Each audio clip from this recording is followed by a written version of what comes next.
ETF index mutual funds నేర్చుకుని stock మార్కెట్లో రాణించాలనుకుంటున్నారా? వెంటనే ఈ నెంబర్కి కాల్ చేయండి. Hi viewers, India's largest digital media network Suman టీవీకి స్వాగతం. ప్రస్తుతం మనతో ఉన్నారండి advocate, public speaker and social activist Ushasri. ఒకసారి మాట్లాడదాం. ఉషా, నమస్తే. నమస్తే రాధా. ఉషా, అంటే అడ్వకేట్గా నీకు చాలా నాలెడ్జ్ ఉంటుంది, చట్టాల గురించి చెప్పగలవు. అయితే అంతకుముందు ఏంటంటే అహ్మదాబాద్ ఘటన తర్వాత ఏమైపోయిందంటే, మనం గత వీడియోలో మాట్లాడుకున్నట్టు ఈ చిన్న చిన్న మిస్టేక్స్ వల్ల ఆల్రెడీ ఆ ఇన్సిడెంట్ జరిగింది కాబట్టి ఒక చిన్న మిస్టేక్ ఉన్నా ఎంత భయపడిపోతారు. సో అంటే అదే మైండ్లో ఉంటుంది, ఎందుకంటే అంత భయంకరమైంది. అసలు కళ్ళు మూసినా కళ్ళు తెరిచినా అదే ఘటన కనిపిస్తుంది కాబట్టి, అంత భయంకరమైన సంఘటన జరిగింది కాబట్టి కోర్స్ చిన్న చిన్న మిస్టేక్సే అవ్వచ్చు, కానీ ఆ లోపల ప్రజలు ఎంత భయాందోళనకు ఉంటారు. నువ్వు గత వీడియోలో చెప్పినట్లు 39 నిమిషాలు గాల్లో చక్కర్లు తిరిగింది. ఇంకొకటి, మన ఛత్తీస్గఢ్ మాజీ సీఎం ఫ్లైట్లో ఎక్కాడు, అది డోర్లు రాక 40 నిమిషాలు సఫర్ అయ్యారు. ఆయనే చెప్పారు 40 నిమిషాలు సఫర్ అయితే ఆ లోపల ఉన్న ప్రజలు భయం అంట మామూలుగా లేదు అని మనం తెలుసు. ఇవన్నీ పక్కన పెడితే ఇన్ని ప్రాబ్లమ్స్ ఉంటున్నాయి. అసలు ఎన్ని విమానాలు ఇప్పుడు రద్దు చేసేశారని విన్నాం. ఎన్ని విమానాలు రద్దు చేశారు, అసలు ఎలాంటి ఏమన్నా యాక్సిడెంట్ ఇలాంటివి అయితే ఎలాంటి చట్టాలు ఉన్నాయి, అంటే మనం ఎలా అలర్ట్గా ఉండాలి అనేది ఒక్కసారి awareness compulsory.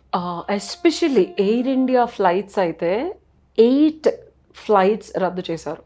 4 international and 4 domestic flights because of only technical issues.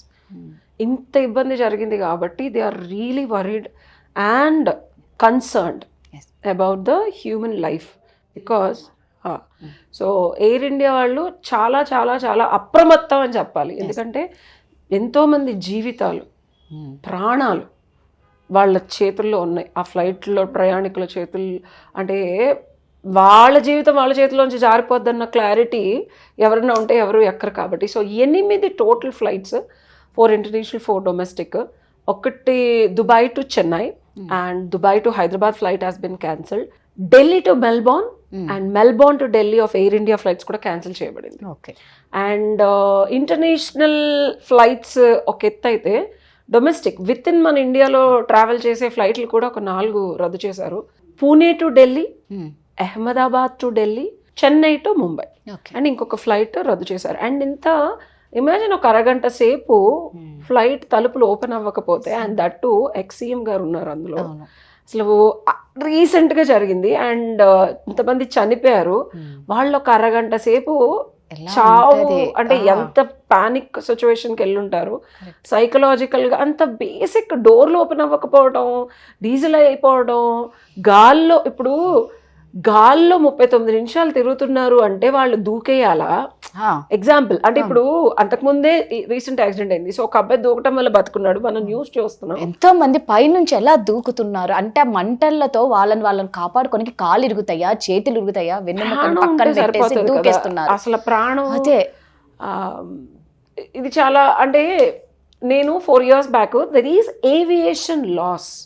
Radha, a advocate ఇది మాట్లాడారో లేదో నాకు తెలియదు, కానీ ఎక్స్క్లూజివ్గా ఏవియేషన్కి ఎప్పుడైతే ప్రభుత్వం వారు ప్రైవేటీకరణ చేసి, ఒక ప్రైవేట్ సంస్థలు ఎప్పుడైతే మనకి విమానాలు కొనుగోలు చేసి వాళ్ళ కార్యకలాపాలు, సర్వీసెస్ రెగ్యులర్ పీపుల్కి ఇస్తున్నప్పుడు వీ హ్యావ్ లాస్. నాల్సర్లో ఒక డిప్లొమా కూడా ఉంది. బయట ఎక్కడ కాలేజీల్లో దీని గురించి ఎవరు మాట్లాడలేదు. But the reason distance education diploma ఉంది. నేను చేద్దాం నేను, కానీ లగేజీలు పోవడం ఇవే పెద్దగా మనకేమి కంప్లైంట్సెస్ రావు. మహా అయితే ఎప్పుడన్నా చాలా రేర్ కేసెస్లో నేను అనాలిసిస్ చేసింది ఇంటర్నేషనల్ ఫ్లైట్ ట్రావెల్లో కానీ డొమెస్టిక్ ఫ్లైట్ ట్రావెల్లో కానీ డెత్స్, హార్ట్ అటాక్స్ కానీ చిన్న చిన్న కంప్లైంట్సెస్ అవుతాయి. పెద్దగా మనకి దీనికి ఏమి కేసులు రావని చెప్పి నేను చేయలేదు. But as an advocate it's my 100% responsibility. Liability under Montreal convention అని there is lot of laws and death కనుక ఫ్లైట్ నెగ్లిజెన్స్ వల్ల కాకపోయినా సరే కాంపెన్సేషన్ పే చేసే లాస్ ఉన్నాయి. And lawsuits, civil lawsuits కూడా చనిపోయిన వాళ్ళు ఆ పర్టిక్యులర్ ఎయిర్లైన్ సంస్థ మీద ఫైల్ చేయొచ్చు. అండ్ ఒకవేళ మెయింటెనెన్స్ వల్ల కానీ, టెక్నికల్ లోపాల వల్ల కానీ, ఇప్పుడు ఏదైతే ఈ కేసు ఏదైతే మన రీసెంట్ కేసులో they can act actually file more compensation. 1,42,00,000 compulsory compensation ఇవ్వాలని ఉంది లా పరంగా. And the carriage air act 1972 కింద సో డ్యామేజ్ కానీ లాస్ కానీ హ్యూమన్ డెత్ కానీ అక్కరైతే so there are laws, very detailed laws. And DGCA and air carrier liability అంటాం. ఎందుకంటే ఎవరైతే మనల్ని తీసుకెళ్తున్నారో వాళ్ళ యొక్క బాధ్యత మన శరీరాన్ని మన వస్తువుల్ని జాగ్రత్తగా మళ్ళీ డెస్టినేషన్ దగ్గర దించడం. అండ్ ఒకవేళ డెత్ అయితే ఆ బాడీని ఇచ్చే ప్రొసీజర్ కూడా మన లాలో ప్రాపర్గా చేయాలని ఉంది, అడ్డదిడ్డంగా ఇబ్బంది పెట్టి మనల్ని. So there is a detailed law which normal పురజనులు regular people has to consider. And ఇట్లా తెలిసిన లాయర్స్ ఎవరో ఒకళ్ళని అప్రోచ్ అయినా బేసిక్ సివిల్ లాసూట్ అయినా ఫైల్ చేయొచ్చు మనమే. వాళ్ళు కనుక కాంపెన్సేషన్ మీకు ఇచ్చింది సరిపోలేదు, మీకు లాస్ ఎక్కువ అయింది అంటే కనుక అప్రోచ్ ఎనీ ఎలిజిబుల్ అడ్వకేట్, వాళ్ళు మీ తరఫున. అండ్ మీకు ఇప్పుడు కొంతమంది బంగారం పోయింది, ఒక ఆయన పాపం ఆయన అన్ని జాగ్రత్తగా తీసుకొని వచ్చి 70 తులాల బంగారం, అసలు 80,000 క్యాష్, ఇంకా పాపం చూడు ఎన్ని వస్తువులు, భగవద్గీత దొరికిందంట అసలు.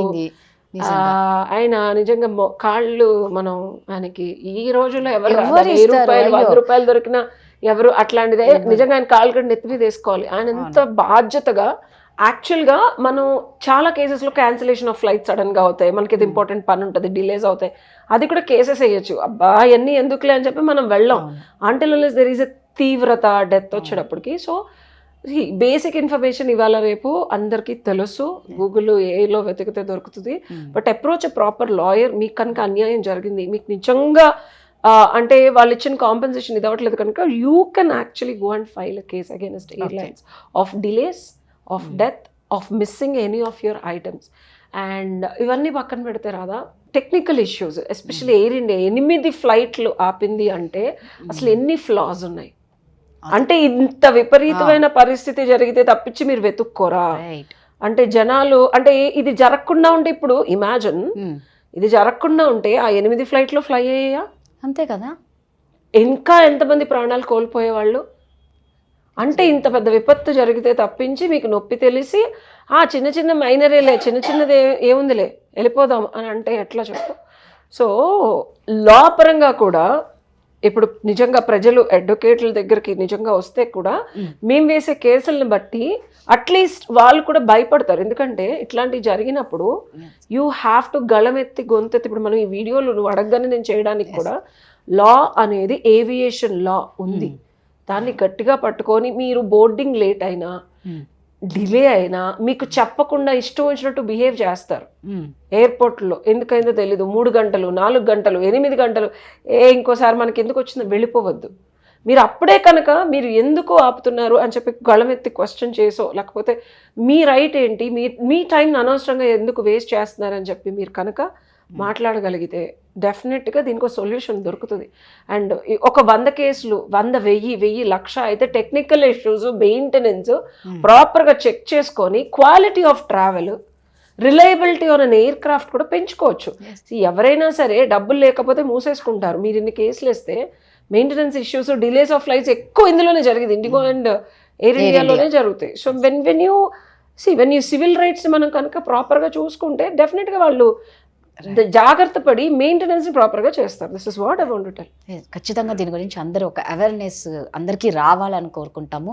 ఇంకొకటి ఏంటి అంటే దయచేసి, అందుకే అంటారు చూడండి, ఒక చిన్న నిర్లక్ష్యం భారీ మూల్యాన్ని చెల్లించాల్సి వస్తుంది అనేది ఇక్కడ క్లియర్గా కనిపిస్తుంది. కాబట్టి అందరూ అలర్ట్గా ఉండండి. దయచేసి ఎవరి ప్రాణాలతో ఎవరికి ఆడుకునే రైట్స్ మళ్ళా లేవు. మీ నిర్లక్ష్యం వల్ల చాలా మంది ప్రాణాలు పోతున్నాయి.